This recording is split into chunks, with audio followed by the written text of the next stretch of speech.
जी नमस्कार। SK Educare के YouTube channel में आपका स्वागत है। तो आज की इस वीडियो में हम बात करेंगे अभ्यासमाला और कुछ क्वेश्चन के ऊपर जो दुख चैप्टर के हैं, और दुख चैप्टर के जितने भी क्वेश्चन आंसर हैं उन सब के ऊपर आज हम इस वीडियो में बात करेंगे। और आप लोगों का इस चैप्टर का जो भी क्वेश्चन है उसका आंसर आप लोगों को इस वीडियो में मिलेगा। बहुत छोटे क्वेश्चन आंसर होंगे जहाँ से आप लोग बहुत आसानी से सीख सकते हो। ठीक है, तो पहला है, सही विकल्प का चयन कीजिए।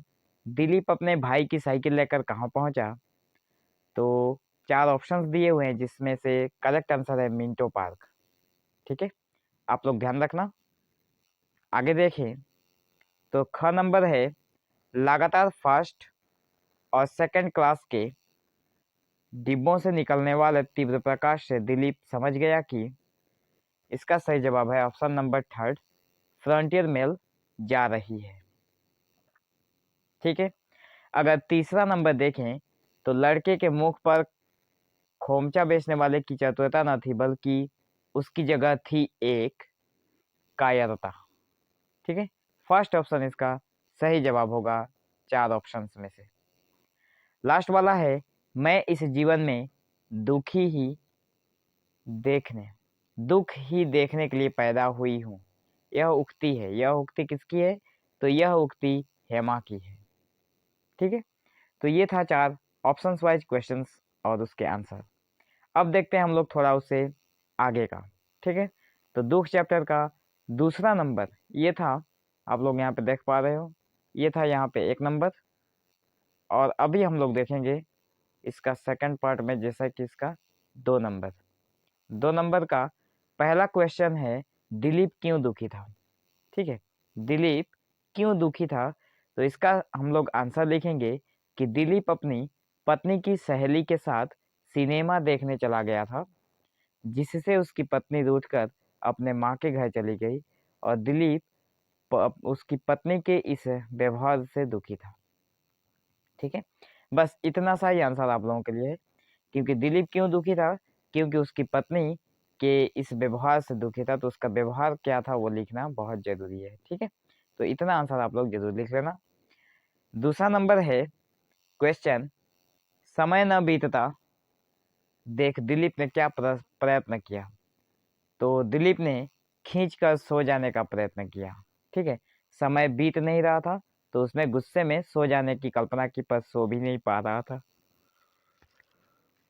नंबर ग नंबर है, छोटे भाई ने दिलीप से किस बात की अनुमति मांगी? तो छोटे भाई ने दिलीप से मोटरसाइकिल ले जाने की अनुमति मांगी थी।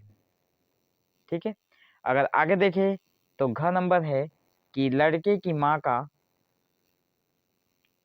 घ नंबर है कि लड़के की माँ का क्या काम, माँ जो है वह क्या काम करती थी? तो लड़के की जो माँ थी वह एक बाबू के यहाँ चौका बर्तन करती थी। ठीक है, तो ये था सारे शॉर्ट आंसर जो आप लोगों को मैंने दे दिए। ठीक है, बाकी का यहाँ पे 3 नंबर में अभी हम लोग देखेंगे। 3 नंबर में 3 नंबर का पहला प्रश्न है, दुख कहानी के नायक दिलीप को अपने घर का दुख क्यों बनावटी सा लगने लगा? ये रहा क्वेश्चन और जवाब इसका यहाँ पर है। जवाब ये है कि खोमचे वाले लड़के, उसकी भूखी माँ तथा उनकी दयनीय अवस्था को देखकर दिलीप को वास्तविक दुख की अनुभूति हुई। उनका दुख वास्तविक था जबकि उसकी पत्नी हेमा का दुख बनावटी था। ठीक है, खोमचे वाला जो लड़का था और उसकी जो भूखी माँ थी तथा उन लोगों का जो दयनीय अवस्था था, मतलब जो अवस्था ठीक नहीं था, जिसे देखकर दिलीप को वास्तविक दुख की अनुभूति हुई।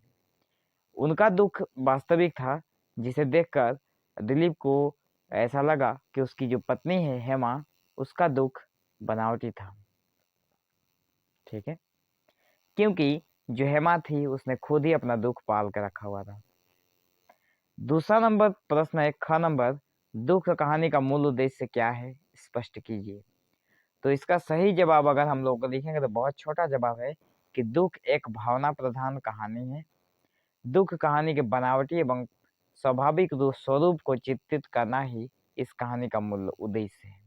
बस इतना ही इसका सही जवाब लिखने से होगा। ग नंबर में है, इस जीवन में दुख झेलने के लिए पैदा हुई हूँ। हेमा ने ऐसा क्यों कहा? तो इस जीवन में दुख झेलने के लिए ही पैदा हुई हूँ। हेमा ने ऐसा इसलिए कहा है क्योंकि, या फिर आप लोग यहाँ पे ताकि लिख सकते हो, ठीक है, दोनों सही है। तो ताकि वह अपनी बनावटी दुख व्यक्त कर सके। हेमा ने ये बात इसलिए कहा है क्योंकि वो अपनी बनावटी दुख को व्यक्त कर सके। आगे देखते हुए हम लोग देखेंगे घ नंबर, हेमा की चारित्रिक विशेषताएं बताइए। तो उत्तर में हम लोग लिखेंगे कि हेमा दुख कहानी के नायक, हेमा जो दुख कहानी है, दुख खुद कहानी का नाम है दुख, ठीक है। तो हेमा जो दुख कहानी के नायक दिलीप की धर्मपत्नी है। दुख कहानी के नायक दिलीप जो है उसकी पत्नी है हेमा।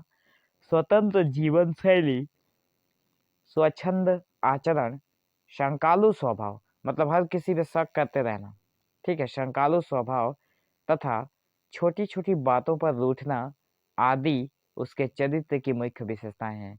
बस इतना सा ही आंसर अगर आप लोग लिख लेते हो तो आप लोगों के फुल मार्क्स मिलेंगे, क्योंकि यह आंसर बिल्कुल करेक्ट है।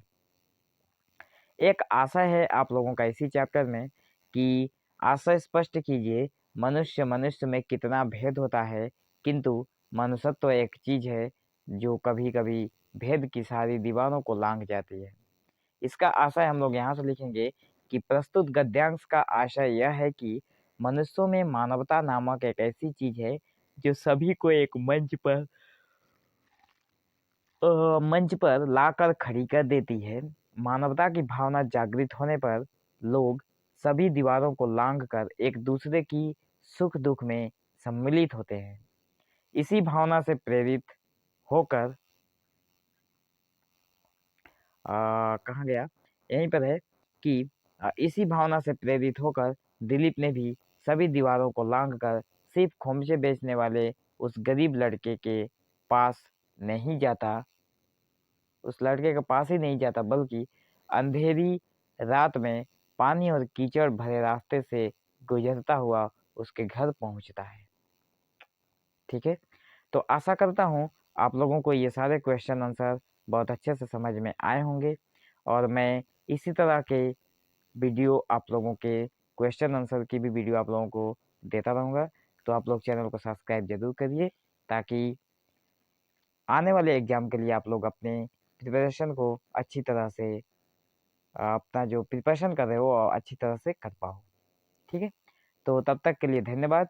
बने रहिए हमारे SK एडुकेयर चैनल के साथ। Thank you for watching this video. Have an awesome day.